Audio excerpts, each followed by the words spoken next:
Next film is the controversial The Last Temptation of Christ. And I almost want to say to everybody, you've heard the protest, now see the movie. Well, Bob, the number of protesters seem to have dropped off precipitously in the last while. Some of them were here all day long. Bible prophecy being fulfilled right before you.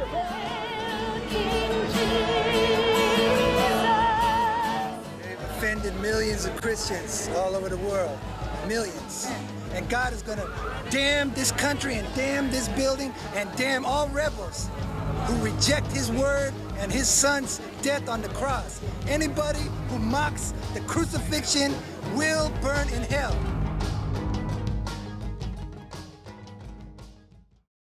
And as I said, this is not a film to shake anybody's faith. That's the last thing in the world I'd want to do. I feel that if they have faith, the faith is strong, and this film would never hurt anyone's faith.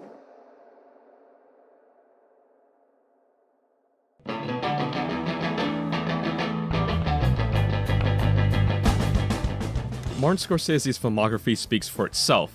The legendary director's films span decades and genres and have impacted people across the world with his passion for the art form. You talking to me? Huh? What you borrow? Are you talking to me? Are you talking to me? You talking to me? But there's one film throughout his career that's always been a thorn in his side, and that's 1988's The Last Temptation of Christ. From the film's entire development life cycle, controversy has always surrounded it and Scorsese himself. The story begins in 1972, when during the filming of Scorsese's Boxcar Bertha, Barbara Hershey gifted him a copy of Kazinski's The Last Temptation of Christ. Well, over the years, I was always interested in making a film on Jesus. Either film on the character of Jesus, either seen through the Gospels or through other eyes, in a sense. This may sound fine and all in the beginning, until you look at the already embroiled controversy of its source material and what Scorsese himself wanted to do with it, citing Pier Paolo Pasolini's The Gospel According to St. Matthew as inspiration. I remember being very moved by Pasolini's film Gospel According to St. Matthew, which was really a wonderful script. It was the gospel. Sorry. But what was really interesting about the film was its offhanded manner, production manner, in which you have almost a cinema verite, a direct cinema, almost like a newsreel of the period in black and white. And I found that to be fascinating. I think over the years we've been mainly seeing images of representations of Jesus as mainly divine, the divine side, the divine aspect of him. And what fascinated me about the Kazantzakis idea was he went through the other way, the human nature. And again, I have to state, it's fully divine and fully human. One and the same being, one entity, right? Both natures. For me, it makes this Jesus, this God, our God, more understandable and more accessible to an audience. And in a sense, gives us a God I think that we can care about, that cares about us more, and we can care about, because he really knows what we go through, and he really is afraid to die on the cross.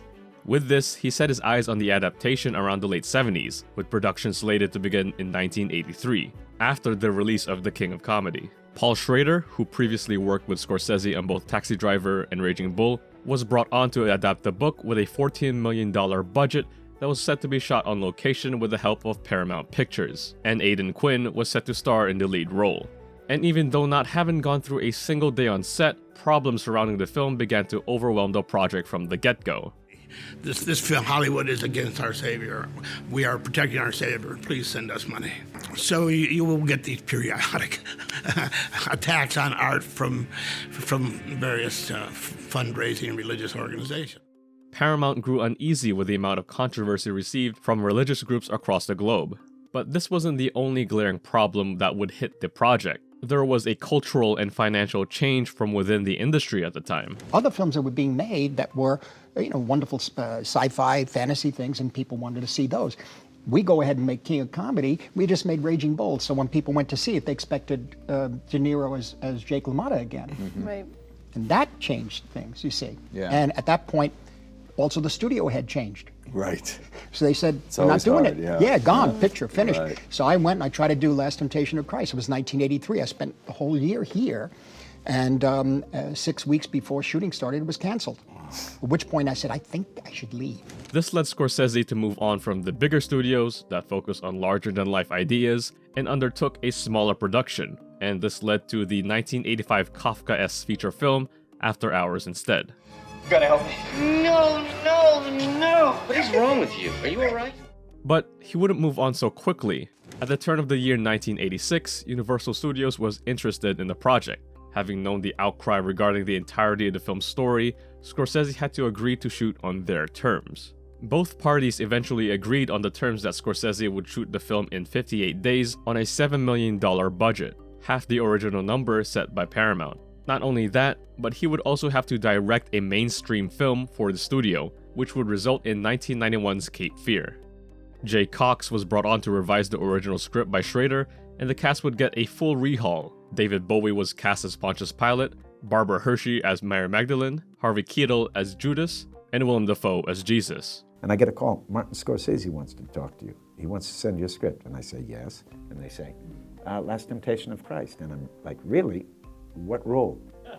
And they're like, oh, idiot. And I say, oh, okay. And really, I'm secretly thinking, what a nutty idea. Principal photography for the film began in October 1987. While Scorsese would finally get his passion project off the ground, he was in for a rude awakening. The film was set to shoot in Morocco, Scorsese's first, and with the headache regarding the premise of the story, 2 months to shoot the film, and half the planned original budget, this only made filming much more horrendous. Given the very stringent deadline, the film unintentionally developed a minimalistic structure. Scenes and sequences had to be fully planned the day of, making any room for artistic expression muted, to say the least. I mean, this was a low-budget movie, and you know, for all the stories you hear about Liza Minnelli and Robert De Niro, New York, you know, 100 takes and all that. We were going 2, 3, and 3 takes. Yeah, because it was a low-budget movie. But he's a master filmmaker, and he had it all in his head. And even though we had very limited crew and resources, it was very clear in how to shoot it. So I think the brisk pace actually helped us. When the film eventually wrapped production on Christmas Day of 1987, a brief sigh of relief was felt by those tied to the project. Brief being the key word. You know, what kind of wrong do you feel that Hollywood's committed in making this film? Brother, what kind? I don't know whether it could get any worse. I hope it couldn't. From the point where the film was deep in production to the eventual release, the growing amount of protests around the film would only exponentially increase as well. And that's especially thanks to the advanced screening of the film that was held in 1987. With the growing pressure, Universal decided to try and cool the situation by inviting said groups and protesters to a private screening. Obviously, looking at it now, this didn't go in the way that Universal expected it to go. Shortly after, news about the depiction of Jesus started to spread like wildfire, leading to 1,200 Christian radio stations in California alone to denounce the film. Bill Bright of the Campus Crusade for Christ even offered to reimburse Universal's investment in the project in order to have all copies of the film destroyed. The release of this news was effective, as this led to the refusal to show the film from around 3,500 theaters across 2 cinema chains alone. On the day before its premiere, a protest was held in front of Universal's Los Angeles headquarters, which garnered around 25,000 participants, many of whom hadn't even seen the movie. From a film perspective, it was met with generally positive reviews, citing the pacing and script as weak points of the film. The great Roger Ebert would also give it a 4 out of 5 star review, later to be included in his list of great movies. By the time of its wide release, most of the controversy and outrage had depleted immensely. While calls for the film to be banned from stores for its home release were still making the rounds, it felt as if what's happened has happened, and everyone would be able to move on. And God is going to damn this country and damn this building and damn all rebels who reject his word and his son's death on the cross. Anybody who mocks the crucifixion will burn in hell.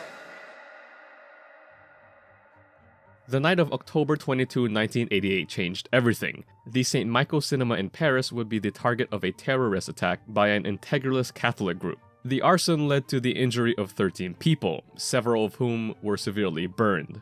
A representative of Universal International Pictures stated this in response to the attack. The opponents of the film have largely won. They have massacred the film's success, and they have scared the public.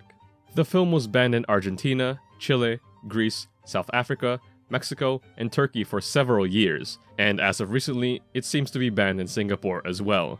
This situation and the incredible amount of death threats received throughout the film's life cycle eventually led Scorsese to use bodyguards during any public appearances for the years that followed.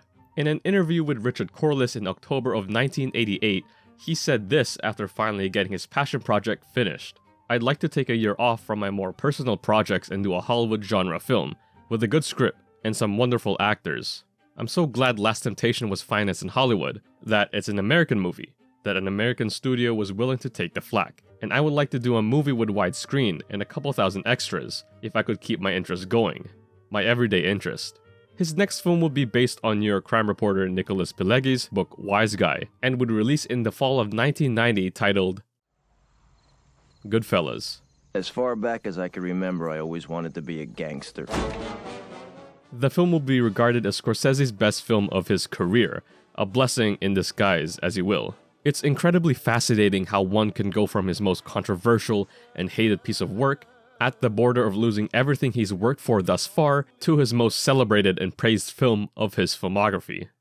We expected some opposition. The nature of the opposition, the ugly quality of it, is surprising and shocking and saddening, really.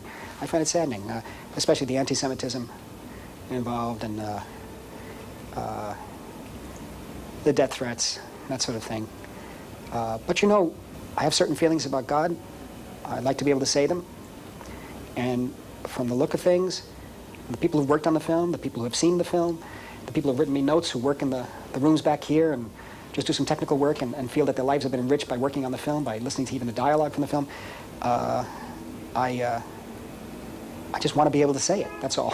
I want to be able to say it. I don't want to offend anybody else.